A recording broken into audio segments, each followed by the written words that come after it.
US Democratic Congresswoman Rashida Tlaib has rejected an offer from Israel to allow her to visit her Palestinian grandmother in the West Bank. She received special permission earlier today, which reversed a previous Israeli ban on her entering the territory.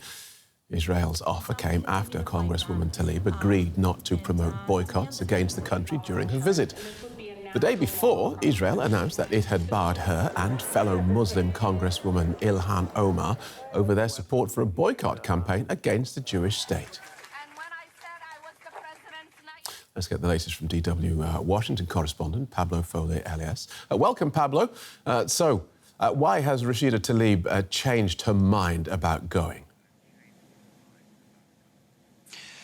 Hi, Phil. Well, it looks like she's made it very clear, actually, in a series of tweets that she won't be travelling to Israel and onto the West Bank. In fact, if we actually just see what she said that silencing me and treating me like a criminal is not what she wants from me, referring to her grandmother. It would kill a piece of me. I've decided that visiting my grandmother under these oppressive conditions stands against everything I believe in, fighting against racism, oppression and injustice. So we can understand from that the Michigan Congresswoman won't be travelling onto Israel and to the West Bank. Now, in response to that, the Israeli Interior Minister Aryeh Deri said the US Congresswoman's request to visit was a provocation to embarrass the country after she rejected Israel's offer to let her to travel to the occupied West Bank to see family there on humanitarian grounds. Now, that's referring back to also this tweet and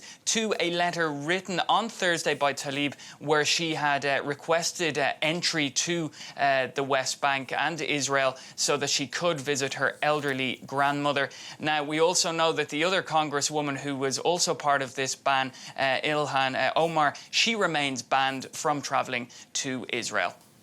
So how is Congress reacting to Israel's treatment? Israel, of course, supposedly a big ally of the United States. How is Congress reacting to Israel treating one of their own in this way?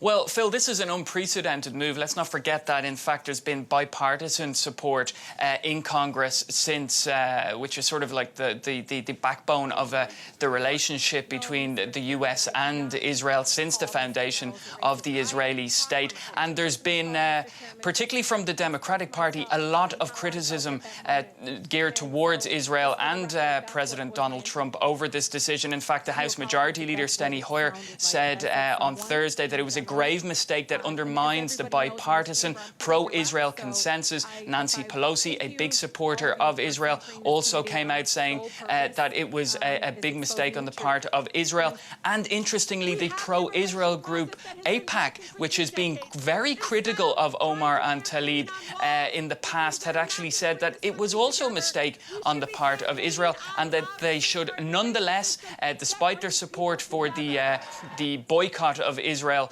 they should nonetheless be allowed travel to Israel. And then what's also quite notable is the silence, we'll say, from the Republican Party. We've heard very little reaction from that side, but in fact, President Donald Trump, who was speaking at a rally up in New Hampshire yesterday, didn't really go into the topic as much as many people expected. He did mention it. He said it was the right decision on the part of Israel. And what sort of happened is that there's a belief here, many critics are saying that the Republican Party are attempting to say that the Democrats are divided over their support for Israel by highlighting and using Tlaib and Omar as sort of examples of what the Democratic Party believes or what their feelings are towards Israel. But in fact, we just have to look back at last month when, in fact, the House of Representatives, of course, Democratic-led, voted overwhelmingly in favour of a resolution against the Israel boycott movement. So at the moment, we're hearing very little, like I said, from the Republican Party, but the Democrats are putting a lot of support behind Omar and Tlaib. Pablo Foley-Elias in Washington, thank you.